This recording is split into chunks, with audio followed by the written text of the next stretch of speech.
السلام عليكم ورحمة الله وبركاته. إن الحمد لله نحمده ونستعينه ونستغفره ونعوذ بالله من شرور أنفسنا ومن سيئات أعمالنا. من يهده الله فلا مضل له ومن يضلله فلا هادي له.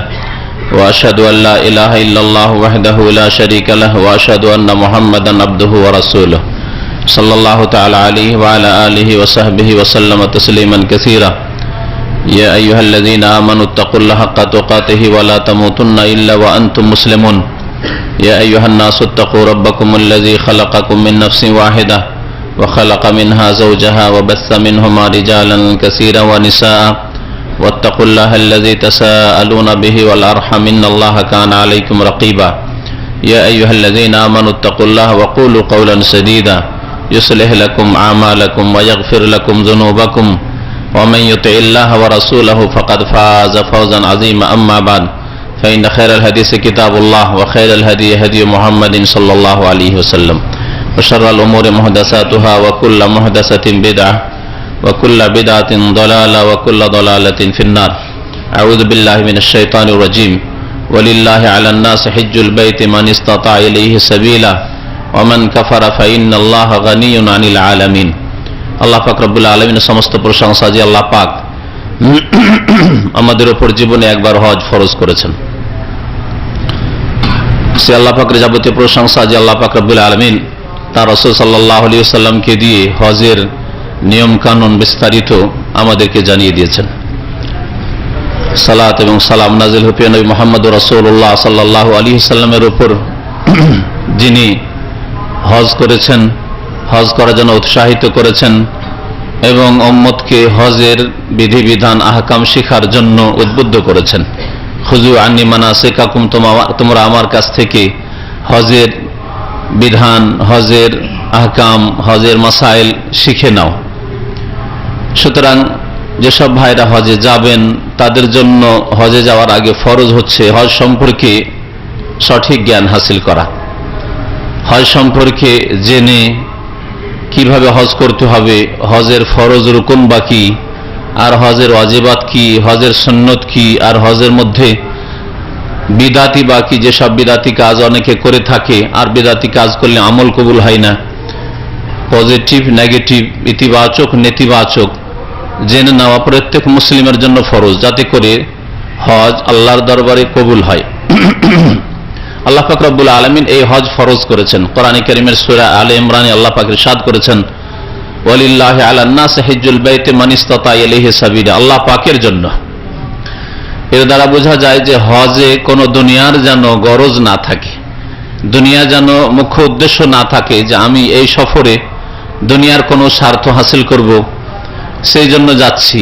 যে কোনো রকমের স্বার্থ হোক না কেন, সে হাজি বলে খ্যাতি লাভ করার স্বার্থই হোক, অথবা কেউ হজের জন্য পাঠাচ্ছে বলে যাচ্ছে, না হলে যেতাম না এইরকমই হোক, ফ্রি পাচ্ছি ওই জন্য যাচ্ছে, না হলে যেতাম না এইরকমই হোক, অথবা চক্ষু লজ্জাই হোক, না হজ করলে মানুষে কি বলবে, এখান থেকে ফিরে চলে গেলাম, হজ করলাম না, এসব যেন না থাকে, অথবা লোক দেখানো কোনো গরজ না থাকে, পেটের উদ্দেশ্য না থাকে, বরং আল্লাহর জন্য যেন হজ হয়। এই জন্য আল্লাহ পাক রব্বুল আলামিন এই আয়াতটি হজের সম্পর্কে শুরুই করেছেন ওয়ালিল্লাহ দিয়ে, আল্লাহ পাকের জন্য, আল্লাহর জন্য হজ হতে হবে। আল্লাহ পাক রব্বুল আলামিন আরেকটি আয়াতে সূরা বাকারে বলেছেন ওয়া আতিমুল হজ্জ ওয়াল উমরাতা লিল্লাহ, ওখানেও আল্লাহর জন্য আল্লাহ পাক রব্বুল বলেছেন হজ উমরা তোমরা সম্পূর্ণ করো আল্লাহ পাকের জন্য। তাহলে এর নাম হচ্ছে ইখলাস, এর নাম হচ্ছে নিষ্ঠার সাথে ইবাদত বন্দি করা, একমাত্র আল্লাহ পাকের সন্তুষ্টির আশা রাখা, তার কাছে কিছু পাবো দুনিয়া এবং আখিরাতের, এবং তিনি আমাদের উপর এসব ফরজ করেছেন তাই করছি, এই রকমের ইমানের সাথে ইবাদত বন্দেগী করা। ওয়ালিল্লাহি আলান নাস, আল্লাহ পাকের সন্তুষ্টির জন্য ওইসব মানুষের উপর হিজ্জুল বাইত, বাইতুল্লাহর হজ করা, আল্লাহ পাকের ঘরের জিয়ারত করা, আল্লাহ পাকের ঘরের তওয়াফ করা এবং তার সাথে সম্পর্কিত যেসব কার্যাবলী রয়েছে হজের সেগুলি আদায় করা ওইসব লোকের জন্য ফরজ। মান ইসতাতা ইলাইহি সাবিলা, যার কাছে রাস্তার খরচ রয়েছে, যেই ব্যক্তি বাইতুল্লাহ পর্যন্ত পৌঁছার সামর্থ্য রাখে। আল্লাহ পাক রব্বুল আলামিন তাহলে হজ ফরজ হওয়ার জন্য এতটাই শুধু বলেছেন যে বাইতুল্লাহ পর্যন্ত কেউ পৌঁছতে পারবে, আবার বাইতুল্লাহ থেকে নিজ বাড়ি পর্যন্ত, নিজ বাসস্থান পর্যন্ত ফিরে আসতে পারবে, এতটা যদি যোগ্যতা থাকে তাহলে হজ ফরজ। এর সাথে প্রত্যেক মানুষের ওপর তার পরিবার, স্ত্রী, ছেলে মেয়েদের ভরণ পোষণ, তাদের বাসস্থান দেওয়া, এটাও ফরজ। সুতরাং যে কয়দিন হজে থাকবেন হাজী সাহেব, সেই কয়দিনের খাবারের ব্যবস্থা দেওয়া, বাসস্থানের ব্যবস্থা, যদি ভাড়া বাসায় কেউ থাকে তাহলে বাসার ভাড়া পেমেন্ট করা, আর এইরকমই তাদের লেবাস পোশাক, তাদের যদি চিকিৎসার প্রয়োজন থাকে সেসব খরচ দেওয়া, এগুলি তার সাথে আরো যোগ করতে হবে। যে এগুলি করার সামর্থ্য আছে, তার সাথে অতিরিক্ত পয়সা আছে যা দিয়ে আল্লাহর ঘর পৌঁছিতে পারবে আর সেখান থেকে ফিরে আসতে পারবে, যাতে করে কিয়ামতের দিন জবাব না দিতে হয় যে হজে গিয়েছ আর তোমার বিবির খরচ দিয়ে যাওনি, বান্দার হক নষ্ট করেছ, আল্লাহর হক আদায় করতে গিয়ে মানুষের হক নষ্ট করেছ। যাতে জবাব দেহি না করতে হয় যে তুমি ছেলে মেয়েদের খরচ দিয়ে যাওনি, তারা ভিক্ষা করে খাবে, ছেলে মেয়েদের বাসস্থান দিয়ে যান, ভাড়া দিয়ে যাওনি, তারা থাকবে কোথায়? সুতরাং এগুলিও ফরজ। ওয়া আলাল মাউলুদ লাহু রিজকুহুন্না ওয়া কিসওয়াতুহুন্না, যার ঘরে ছেলে মেয়ে জন্মায় তার ওপর ফরজ হচ্ছে তাদের ভরণ পোষণ দেওয়া, রিজকুহুন্না কিসওয়াতুহুন্না। আল্লাহ পাক রব্বুল আলামিন এতেই হজ ফরজ করে দিয়েছেন। আমাদের দেশের অধিকাংশ মানুষ যথেষ্ট জমি জায়গা রাখে, যথেষ্ট প্রপার্টি আছে, তারপরেও হজে আসে না, বলে যে খেয়ে দিয়ে সব তো শেষ হয়ে যাচ্ছে। অনেকে এইরকম রয়েছে, অথচ জমির হয়তো 2 কাঠা 4 কাঠা 5 কাঠা বিক্রি করলেই হজ আদায় হয়ে যাবে। তাহলে এইসব লোকের ওপর হজ ফরজ হয়ে আছে।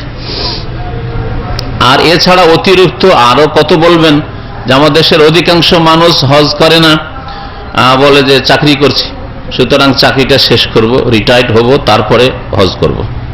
এই এক শ্রেণীর চাকরিজীবী লোকেরা যারা হারাম খায়, ঘুষ খায়, সুদ খায়, হারাম ব্যবসা করে, তারা মনে করে যে হজ করে আসলে তো হিন্দুদের গয়া কাশী ফিরে আসার মতো। হিন্দুরা যেমন গয়া কাশী ফিরে আসলে সাধু সন্ন্যাসী আর সংসার ত্যাগী হয়ে যায়, এরাও মনে করে যে হজ করে আসা মানে সংসার ত্যাগী হয়ে যায়, সুতরাং যত হারাম খেতে হবে সব খেয়ে নি, আর ঘুষ ঘাস খেয়ে, আর তারপরে সুদ টুদ খেয়ে, আর হারাম ব্যবসা বাণিজ্য করে, আর অবৈধ কাজ করে এখন অত ফিল্ম দেখা থেকে বাঁচতে পারছি না, যেমন প্রবাসী অধিকাংশ লোকের অবস্থা। এইরকমই যেসব লোকেরা হারামে জড়িয়ে আছে, যেসব লোকেরা 5 ওয়াক্ত নামাজ পড়ে না, 4 ওয়াক্ত 3 ওয়াক্ত পড়ে, এদের অবস্থা যে আচ্ছা যাক, কিছুদিন যাক, যখন 5 ওয়াক্ত নামাজ ধরে নেব, যখন এই হবে, যখন সেই হবে, যখন গুনাহগুলো ছেড়ে দেব, তখন হজ করব। মনে হচ্ছে যে নিজের আয়ু নিজের হাতে আছে, ইচ্ছা মতো নিজের আয়ুকে বাড়াবে, কমাবে, আর তারপর ইচ্ছা মতো হজে যাবে। এই হচ্ছে এই শ্রেণীর মুসলমানদের অবস্থা। অথচ যে কোনো সময় মত আসতে পারে, আর চোখের সামনে দেখছেন যে আল্লাহ পাক রব্বুল আলামিন ফেরেশতা মালাকুল মত আমাদের মধ্য থেকে একজন করে উঠিয়ে নিয়ে যাচ্ছেন, ডেলি উঠতেই আছে। কারো বাপ যাচ্ছে, কারো মা যাচ্ছে, কেউ নিজেই যাচ্ছে, কারো ছেলে মেয়ে যাচ্ছে, আমাদের মধ্যে থেকে একজন করে ডেলি যেতে আছে। আমাদের চাইতে যারা বয়সে কম তারাও যাচ্ছে আমাদের আগে। তো এসব দেখেও না দেখে শিক্ষা হচ্ছে, না কোরআন এবং হাদিসের শিক্ষাই নিচ্ছে। এই হচ্ছে অধিকাংশ মুসলিমদের অবস্থা। হজ ফরজ, এগুলি হজে বাধা নাই। আমাদের দেশের আরেক মূর্খামি রয়েছে যে যদি মেয়ের বিবাহ দেওয়া বাকি থাকে, বিশেষ করে আর ছেলের বিবাহ দেওয়া বাকি থাকে, তো কখনো হজ করবে না। ও বুড়া হবে, ছেলেও 40 বছর না হলে বিয়ে করবে না, ছেলের বিয়ে দিবে। মেয়ের বিবাহ দিয়ে, মেয়ের তো 18 বছর আর 20 বছরে বিয়ে দেবে না, মেয়েকেও পড়িয়েও মাস্টার ডিগ্রি করাবেও 30-32 হবে, তারপরে বিয়ে দিবে। আর কখন ওর মেয়ের বিয়ে হবে তারপরে হজ করবে, অধিকাংশ মুসলিমদের অবস্থা। অথচ হজ ফরজ হওয়ার সাথে এসবের কোনো সম্পর্ক নেই, কোনো সম্পর্ক নেই। হজ্জুল বাইতে মান ইসতাতা ইলাইহি সাবিলা, বাইতুল্লাহর হজ ওই সব লোকেরও ফরজ যার কাছে রাস্তা খরচ আছে। হজ আল্লাহ পাক রব্বুল আলামিন জীবনে একবার ফরজ করেছেন, জীবনে একবার হজ ফরজ করেছেন, তারই যদি এত গুরুত্ব হয়, যার সম্পর্কে আল্লাহ বলছেন যে ওমান কাফারা, কেউ যদি অস্বীকার করে, এই হজকে কেউ যদি অস্বীকার করে অর্থাৎ কাফের হয়ে যাবে সে। ওমান কাফারা মানে যে কুফরি করলো, যে ব্যক্তি হজ করলো না, ওমান কাফারা সে কুফরি করলো। ফাইন্নাল্লাহা গানিয়ুন আনিল আলামিন, তাহলে জেনে রাখা উচিত তাদেরকে যে আল্লাহ পাক রব্বুল আলামিন বিশ্বজাহানের সমস্ত কিছুর চাইতে আর সকলের থেকে আল্লাহ পাক রব্বুল আলামিন অমুখাপেক্ষী, কারো মুহতাজ মুখাপেক্ষী নন আল্লাহ পাক রব্বুল আলামিন। হজ করলে আল্লাহ পাক রব্বুল আলামিনের কিছু শক্তিশালী হবে, আর তোমরা হজে না গেলে বাইতুল্লাহ খালি থেকে গেলে আর তাতে কোনো ক্ষতি হবে এমন কিছু নাই। আল্লাহ পাক তোমাদের মুহতাজ মুখাপেক্ষী নন। সুতরাং সারা বিশ্বের মুসলিম যদি হজে না আসে তাতে আল্লাহ পাকের ক্ষতি নেই, আর সারা দুনিয়া যদি উঠে চলে আসে তাতে আল্লাহ পাক রব্বুল আলামিনের কোনো লাভ নেই। লাভ আপনার আর আমার, যারা এই ফরজ আদায় করবে, দুনিয়ার লাভ আখিরাতের লাভ। তো এই আয়াত সম্পর্কে তাফসীর কারগণ বলেছেন যে এই আয়াত স্পষ্ট করে কি যে কেউ যদি হজ অস্বীকার করে তাহলে সে কাফের হয়ে যাবে, মুসলিম থাকবে না। হজ করে লাভটা কি? এত টাকা পয়সা খরচ করে অপচয় না, 3 লাখ 4 লাখ টাকা নষ্ট করবে, লাভটা কি? এই কথাতেই কাফের হয়ে যাবে। যদিও সব 5 ওয়াক্ত নামাজি হয়, রোজাদার হয়, সবকিছুই করে, কিন্তু যদি বলে যে এত পয়সা অপচয় করে ফায়দাটাই কি, ফরজ হজের ক্ষেত্রে বিশেষ করে যদি এরকম কথাবার্তা বলে ওমান কাফারা, তাহলে সেই ব্যক্তি কাফের হয়ে যাবে। হজে কোনো লাভ নেই, হজ করব না। হজকে কেউ যদি অস্বীকার করে ফাইনাল্লাহ ওমান কাফারা, তাহলে সে কাফের হয়ে যাবে। আল্লাহ হজ ফরজ করেছেন আর তারপর ওমান কাফারা, যে কুফরি করবে, তাহলে হজকে অস্বীকার করলে সে কুফরি করলো, কাফের হয়ে যাবে। এই বিষয়ে উলামাদের ইজমা রয়েছে, ঐক্যমত রয়েছে, কোনো দ্বিমত নেই। কোন মাযহাবের কোন ফিকহার কিতাবে কোন ইখতিলাফ নেই যে হজের ফরজিয়াতকে, হজের ফরজ হওয়াকে কেউ যদি অস্বীকার করে তাহলে সে মুসলিম নয়, মুরতাদ সে। আর হজ যদি কেউ অবহেলাই ছাড়ে, করছি করব, আছে 10 বছর ধরে চাকরি করে সৌদি আরবে, সব করতে, জমি কিনছে, বাড়ি করছে, হ্যাঁ শহরে এলো গ্রাম থেকে, সবকিছুই করতে পারছে, ছোট ব্যবসা বড় ব্যবসা করছে, অনেক কিছু করছে, ব্যাংক ব্যালেন্স করছে, কিন্তু হজ করার তৌফিক হয় না। যেমন অধিকাংশ প্রবাসীদের অবস্থা এখানে 10 বছর হয়ে গেছে হজ করেন, অথচ প্রথম বছরই হয়তো হজ ফরজ ছিল, যেদিন ঋণ মুক্ত হয়েছিল সেই দিনই হজ ফরজ ছিল। তারপর যারা এইরকম অবহেলা করে করছি অস্বীকার নয়, অথবা কৃপণতা করলো, এত তাড়াতাড়ি হজ করব, আচ্ছা আরো একটু পয়সা হোক, এই কৃপণতা, এরা হচ্ছে বড়ই গুনাহগার, কাবিরা গুনাহ করলো, এবং এদের জন্য আল্লাহ পাক রব্বুল আলামিনের দুনিয়া আখিরাতের আযাব রয়েছে, শাস্তি রয়েছে। যদি বিনা তওবায় মারা যায় তো আখিরাতে বড় আযাব রয়েছে। আর সেই তওবা যদি কবুল না হয়, কারণ তওবা শুধু মুখের মন্ত্রের নাম নয়, তওবা যদি আল্লাহর দরবারে কবুল হয় তাহলে তো আল্লাহ মাফ করবে, আর না হলে কাবিরা গুনাহ বিনা তওবাতে মাফ হয় না। এমনকি উলামায়ে কেরাম বলছেন, আর এটাই ঠিক যে হজ যখনই হজের জন্য সচ্ছলতা এসেছে, সামর্থ্য হয়েছে, তখনই ফরজ, এতে বিলম্ব চলবে না। যদি কেউ হজ ফরজ হওয়ার পরে বিলম্ব করে তারপরে হজও করতে পারে তবু গুনাহগার। যেমন সৌদি আরব আসার পরে 2 বছর পরে বা 1 বছর পরে হজ ফরজ হয়েছে, আর করলেন আপনি 5 বছর পরে, 10 বছর পরে হজ করতে পারলেন, তারপরে গুনাহগার। বিলম্ব লেট করার কারণে আপনি গুনাহগার। জোহরের নামাজ আপনি জামাতে পড়তে পারতেন, জোহরের নামাজ কোনো অসুবিধা ছিল না, শরীয়তি কোনো অসুবিধা বাধা ছিল না, জামাতে নামাজ পড়তে পারতেন। সাংসারিক কাজ করছি, একটু রান্না করছি, এই ব্যস্ত আছে, একটু হিসাব নিকাশ করছি, এই তো একটু খেলা দেখছি, আচ্ছা পরে নেব। তারপর জোহরের নামাজটা আপনি 2টোর সময় 2:30টার সময় পড়লেন, এখনো তো জোহরের শেষ ওয়াক্ত হইল আছে, কিন্তু যেহেতু আপনি আউয়াল ওয়াক্ত ছাড়লেন, তারপরে জামাত ছাড়লেন, সেজন্য গুনাহগার, এতে কোনো দ্বিমত নেই। ঠিক তেমনি কেউ যদি প্রথম বছরে, যেই বছরে হজ ফরজ হয়েছে তখন হজ না করে, তারপরে 2-4 বছর পরে হজ করে, তাহলে সেই ব্যক্তি গুনাহগার, এতেও কোনো সন্দেহ নেই, তাকেও তওবা করা উচিত যে আল্লাহ তুমি মাফ করে দাও। সুতরাং যেসব ভাইদের এরকম হয়েছে তাদের তওবা করা উচিত। আল্লাহ পাক রব্বুল আলামিন হজ জীবনে একবার ফরজ করেছে বলছিলাম, তারই যদি এত গুরুত্ব থাকে যে তা অস্বীকার করলে কাফের হয়, তাহলে যেটা বছরে একবার ফরজ, যেমন বছরে একবার ফরজ কি, হ্যাঁ রোজা, সিয়াম, রোজা বছরে 1 মাস ফরজ, হ্যাঁ যাকাত বছরে একবার ফরজ। আর বছরে একবার ফরজ যেগুলি, সেগুলির এত গুরুত্ব রয়েছে যে নবী করিম সাল্লাল্লাহু আলাইহি ওয়াসাল্লামের প্রথম খলিফা যারা যাকাত অস্বীকার করেছে, যে যাকাত দেব না আপনাকে, এখন এখন আর যাকাত দেব না, তাদের বিরুদ্ধে তিনি জিহাদ করেছিলেন। তাহলে এমন এক ইবাদত, যে ইবাদত প্রতিদিন একবার ফরজ নাই, কবার করে ফরজ? 5 বার করে ফরজ। সেই 5 ওয়াক্ত সালাতের কোন এক ওয়াক্ত সালাত ফজর যদি না পড়ি, আসর যদি না পড়ে, কোন একটা টাইম যদি না পড়ে, তাহলে কত বড় কাবিরা গুনাহ। কত বড় কাবিরা গুনাহ চিন্তা করেন। আল্লাহ পাক রব্বুল আলামিন যেসব জিনিসগুলো ফরজ করেছেন সেগুলির একটা তরতিব রয়েছে, সিরিয়াল রয়েছে। আল্লাহ পাক প্রথম তাওহীদ ফরজ করেছেন। তাওহীদের সাক্ষী দাও, লা ইলাহা ইল্লাল্লাহ, আমি সাক্ষী দিচ্ছি যে আল্লাহ ছাড়া কেউ আমার সত্য মাবুদ নেই, বারহাক মাবুদ, যিনি একমাত্র মাবুদ তিনি একমাত্র আল্লাহ পাক রব্বুল আলামিন। আর বাকিগুলি বাতিল, যেসবের ইবাদত পূজা হচ্ছে পৃথিবীতে মানুষরা করছে, সেগুলি হচ্ছে বাতিল। আল্লাহ ছাড়া কেউ সত্য বারহাক মাবুদ নেই। এবং আরো সাক্ষী দিচ্ছি যে মুহাম্মদ সাল্লাল্লাহু আলাইহি ওয়াসাল্লাম আল্লাহ পাকের রাসূল, একমাত্র আল্লাহ পাকের ইবাদত বন্দেগী করব এবং একমাত্র মুহাম্মদুর রাসূলুল্লাহ সাল্লাল্লাহু আলাইহি সাল্লামের বাতানো নিয়ম অনুযায়ী তরিকা মোতাবেক ইবাদত বন্দেগী করব। এই হচ্ছে কালিমা তাইয়্যিবার শাহাদাতের অর্থ। এটা মানুষের মধ্যে কন্টিনিউ থাকতে হবে, সব সময় থাকতে হবে। এটা দিনে 5 বার না, 24 ঘন্টাই থাকতে হবে। তাওহীদের কত গুরুত্ব তাহলে চিন্তা করুন আপনি। আপনার যদি এই 24 ঘন্টার মধ্যে 2 মিনিটের জন্য এই বিশ্বাসটা সন্দেহ পড়ে যায়, অস্বীকার নয়, শুধু সন্দেহ পড়ে যায় যে আল্লাহ এক কি না, আসলে নবীর তরিকায় চলতে হবে না, মার্ক্সবাদ দিয়েও চলবে, পশ্চিমা আইন দিয়েও চলবে, এটাও দিয়েও চলতে পারে, কারণ এতেও তো দেখছি যে ভালোই বলছে, গণতন্ত্র আমাকে তো আমার সমান অধিকার দিচ্ছে, পুঁজিবাদ, সমাজবাদ, এগুলো তো ভালোই বলছে। যদি এরকম সামান্য সন্দেহ হয় তাহলে সে মুসলমান নাই।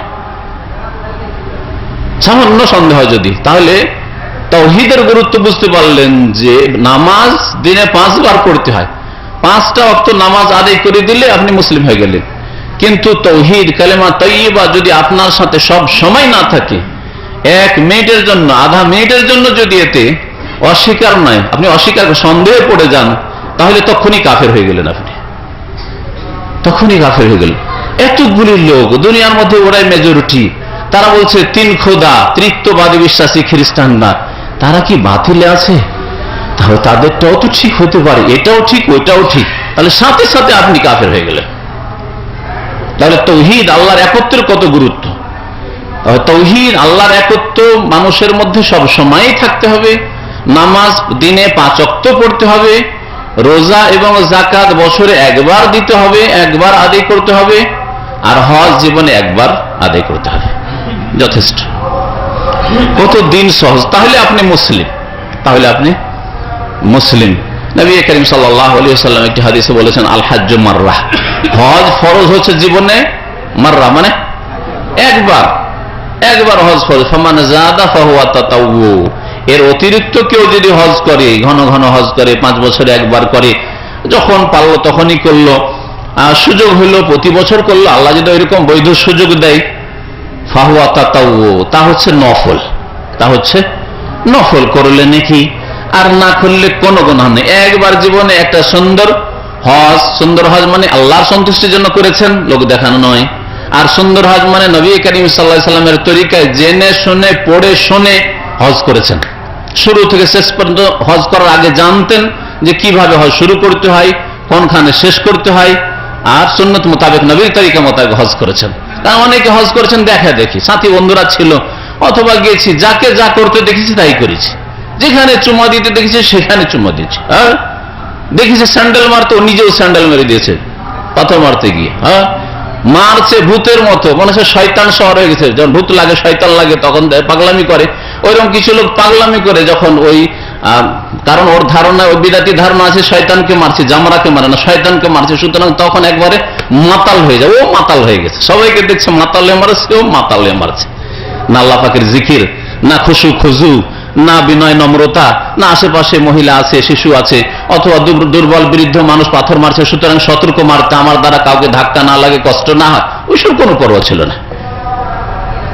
প্রত্যেকটা পাথর মারার সাথে আল্লাহু আকবার, আল্লাহু আকবার, আল্লাহু আকবার বলছেন, আর আপনার গায়ে একবার শয়তান চড়ে ফেলেছে, যে আপনার মধ্যে একটু নমনীয়তা নেই, একটু আদব নেই, একটু শান্তশিষ্ট নাম, আশেপাশের মানুষকে কষ্ট হবে কিনা ওই সব চিন্তা নেই।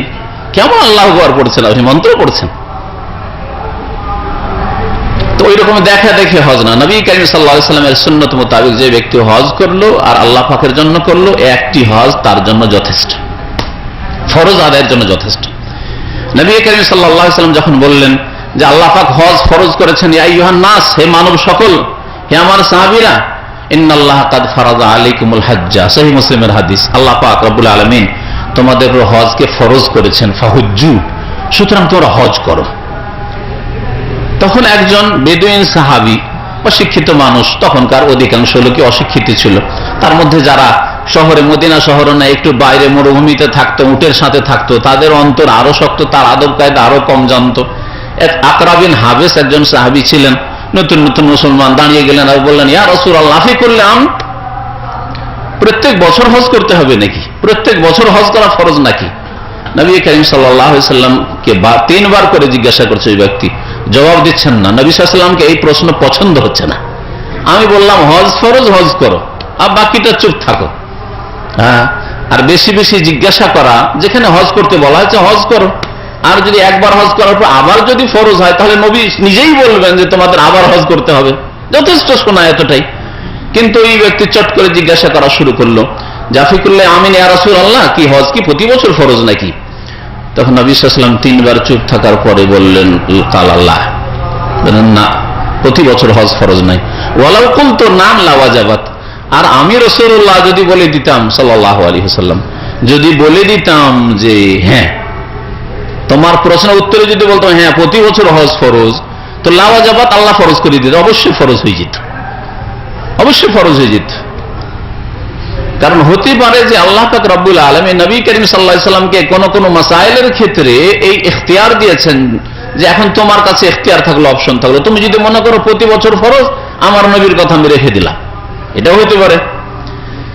আবার অনেক সময় বড় ব্যক্তির, কোন বড় ব্যক্তির মর্যাদা রাখতে গিয়ে তার চাইতে বড় ব্যক্তি তার কথাকে সাব্যস্ত রাখে, জানা আছে না নেই?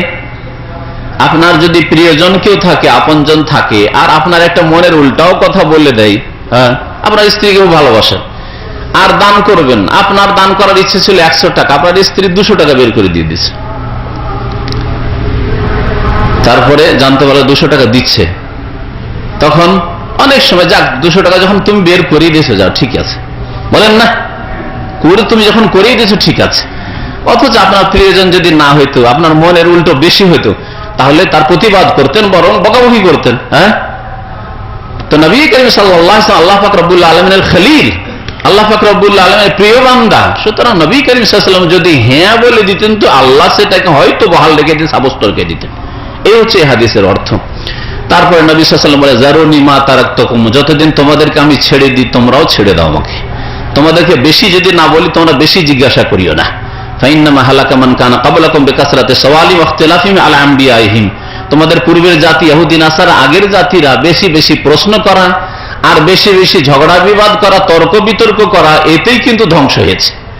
তাহলে ইসলামে মুসলিম ঝগড়া বিবাদ করবে, তর্ক বিতর্ক বেশি বাড়াবাড়ি করবে আর বেশি বেশি প্রশ্ন করবে, কাল্পনিক প্রশ্ন, হ্যাঁ, যে সম্পর্কে জানতে হবে। আপনার জানা আছে যে শরীয়তে এগুলির বিধিবিধান আছে আর জানেন না, তাহলে অবশ্যই জানতে হবে, কারণ এখন শরীয়ত কমপ্লিট হয়ে গেছে, দিন ইসলামের বিধিবিধান নাযিল হয়ে গেছে, আর আপনি জানছেন যে এগুলির অবশ্যই সমাধান কোরআন হাদিসে আছে, আর বলবেন না না আমি জিজ্ঞাসা করবো না, না, এটা আপনার বেকুফি হবে, অবশ্যই জিজ্ঞাসা করতে হবে। কিন্তু এমন কিছু জিজ্ঞাসা করা যেগুলি কাল্পনিক, যেগুলি এখনো ঘটেনি, এইরকম প্রশ্ন যদি এইরকম হয় তাহলে কি করব?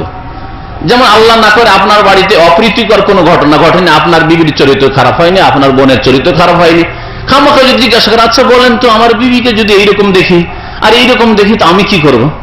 নবী করিম সাল্লাল্লাহু আলাইহি ওয়াসাল্লাম খুব ঘৃণা করেছেন এইরকম প্রশ্ন, এইরকম প্রশ্ন খুবই অপছন্দ করেছেন। এই জন্য সাপোজ ধরে নেন প্রশ্ন, এই প্রশ্ন আপত্তিকর শরীয়তে। আর এই হাদিসের অর্থ এই নয় যে আপনি দিন সম্পর্কে জিজ্ঞাসা করবেন না, বরং আল্লাহ কোরআনে বলছেন ফাসআলু আহলা যিকরি ইন কুনতুম লা তা'লামুন, আলেমদেরকে জিজ্ঞাসা করে নাও যদি তোমাদের জানা না থাকে, কিন্তু বিল বাইয়িনাত ওয়াজ-জবর, অন্ধভাবে না যে হুজুরে কিবলা বলছেন আবার এতে আবার দলিলের কি আছে, হ্যাঁ, না, বিল বাইয়িনাত সুস্পষ্ট দলিলের ভিত্তিতে ও জবর আর প্রমাণের ভিত্তিতে দলিল প্রমাণ একটু যাচাই করেন যে আমাদের হুজুর, আমাদের আলেম, আমাদের মুফতি যে বলছেন এগুলি দলিল কোরআন হাদিসে আছে না মন গড়া কথা, কোরআন হাদিস বিরোধী কথা। দলিল সবগুলি জানা জরুরি নয়, কিন্তু দলিল সম্পর্কে আপনার ভাত টিপা করে একটু পরীক্ষা করে নেওয়া যে আমাকে কথাগুলি ঠিক বলছে কিনা একটু যাচাই অবশ্যই জরুরি, অবশ্যই যাচাই জরুরি, যাতে করে আপনার মোটামুটি আস্থা থাকে যে যাকে আমি জিজ্ঞাসা করছি তিনি কোরআন হাদিস মোতাবেকই আমাকে গাইড করছেন। তো হজ জীবনে একবার ফরজ আর বাকি হচ্ছে নফল। আল্লাহ পাক কত সহজ করেছেন। মানুষ বাড়িতে থাকা পছন্দ করে, নিজের স্ত্রীর সাথে ছেলে মেয়েদের সাথে থাকা পছন্দ করে। আপনার এখানে যে বেতন পান এই বেতনের চাইতে কমও যদি বেতন বা কম ইনকামও বাড়িতে করতে পারতেন তবু কখনো বিদেশে আসতেন না, ঠিক কিনা? তাহলে মানুষের এটা জন্মগত স্বভাব যে মানুষ নিজের পরিবার পরিজন আপনজন আত্মীয় স্বজনদের কাছে থাকাটা পছন্দ করে। আল্লাহ পাক রব্বুল আলামিন ট্রেনিং এর জন্য, মানুষের তরবিয়তের জন্য আত্মীয় স্বজন আপনজন যেখানে রাত দিন থাকে সেখান থেকে এটা নতুন পরিবেশে নিয়ে আসার ব্যবস্থা করেছেন, যাতে করে এখানে আসলে কিছু সংশোধন হয়, কিছু তার ইসলাহ হয়, ভালো গুণ তার মধ্যে সৃষ্টি হয়, খারাপ গুণগুলি যেগুলি আছে সেগুলি তার মধ্যে থেকে মুছে যায়। এই জন্য আল্লাহ পাক হজের সফর করতে বলেছেন। আর সফরের মাধ্যমে অনেক শিক্ষা হাসিল হয়। মানুষ যদি সফর না করে তো কূপের মধ্যে থাকে, হ্যাঁ, কূপের মধ্যে থাকে। আর সফর করলে দুনিয়া সম্পর্কে জানে। আর ওই গ্রাম ছাড়া আর কিছুই জানতো না সফর করার আগে, কিন্তু সফর করার পরে দুনিয়া সম্পর্কে অনেক জ্ঞান হয়েছে। আল্লাহ পাক রব্বুল আলামিন এই জন্য হজের সফর করতে বলেছেন। সফরে অনেক শিক্ষা শিখলো, তার মধ্যে অনেক জায়গায় হোঁচট খেলো, ভুল করলো, সংশোধন হইল, অথবা কেউ ভুল করলো তাকে দেখে সংশোধন হইল। আর এইভাবে হজে বহু হিকমত রয়েছে। হজের শুরু থেকে শেষ পর্যন্ত বহু হিকমত রয়েছে। হজে একই রকম লেবাস পোশাক পরে একই আওয়াজে সব লাব্বাইক আল্লাহুম্মা লাব্বাইক করছে আর যাচ্ছে। এতে আপনাকে আখিরাত, যে ইয়াউমুল কিয়ামা, যেদিন হাসর হবে, সেই ছোট হাসর, আজকের আরাফার ছোট হাসর ও বড় হাসর কিয়ামতের মাঠকে স্মরণ করিয়ে দিচ্ছে। আজকে কিয়ামতের মাঠের দৃশ্য এমন হবে যে শরীরে একটা কাপড়ের টুকরো পর্যন্ত থাকবে না, তাই কিনা? হ্যাঁ, ইউহশারুন নাসু ইয়াউমাল কিয়ামাতি হুফাতান উরাতান গুরলান, পায়ে একটা স্যান্ডেল জুতাও থাকবে না, চটিও থাকবে না, আর শরীরে এক টুকরো কাপড়ও থাকবে না, একেবারে খালি শরীরে মাথা থেকে পা পর্যন্ত। কামা বাদানা আউয়ালা খালকিন নুইদুহু, যেমন ভাবে মায়ের পেট থেকে ভূমিষ্ঠ হয়েছিল ওইভাবে হাসরের মাঠে হাজির হবে। তখনকার ইউনিফর্ম হবে এইরকম। আরাফার ইউনিফর্ম, ইহরামের ইউনিফর্ম, হজের ইউনিফর্ম হচ্ছে কমপক্ষে দুটো কাপড় আছে সেলাই বিহীন, আর একই রকম ইউনিফর্ম কাপড়। এর মাধ্যমে আখিরাত স্মরণ করিয়ে দেওয়া হয়েছে।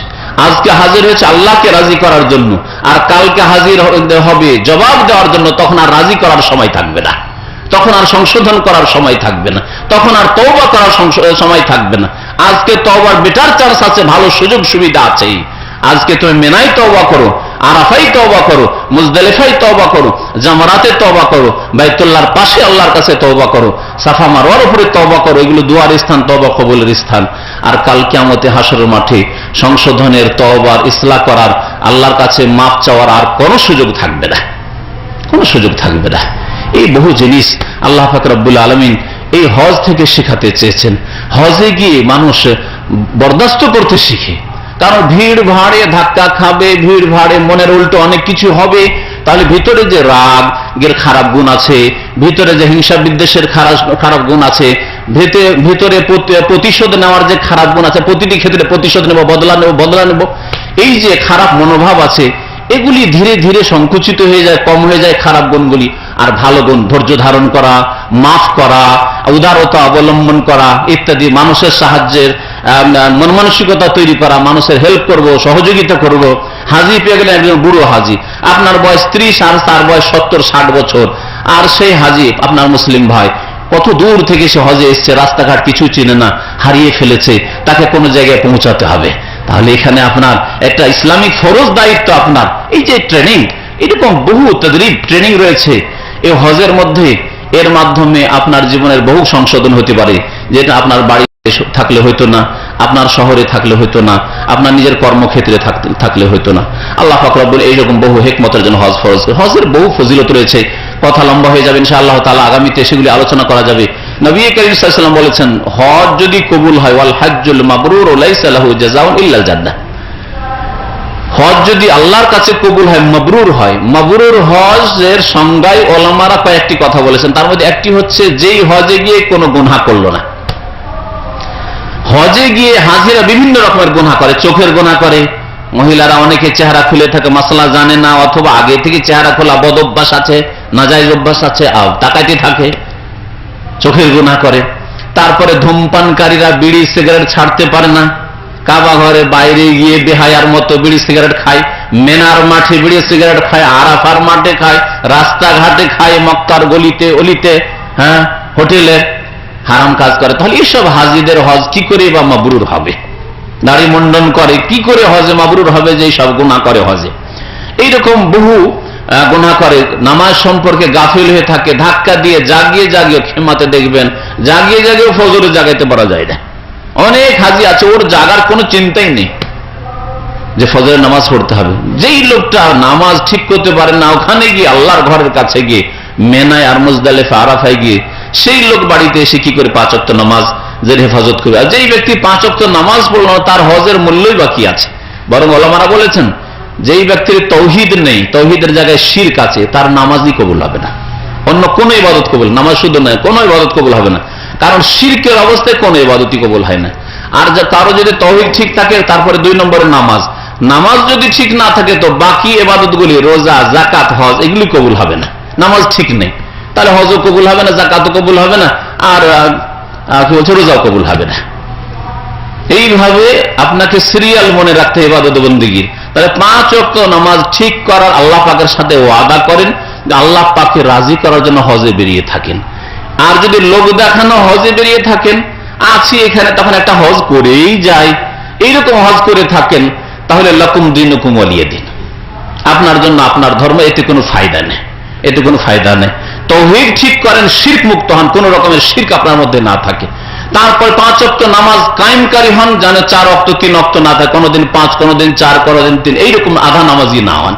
5 ওয়াক্ত নামাজ কায়েমকারী হয়ে আল্লাহর সাথে ওয়াদা করে তারপরে যাকাত দেন, রোজা রাখেন, হজে বের হন, হজের প্রস্তুতি নেন, আল্লাহ পাক যেন হজ কবুল করেন।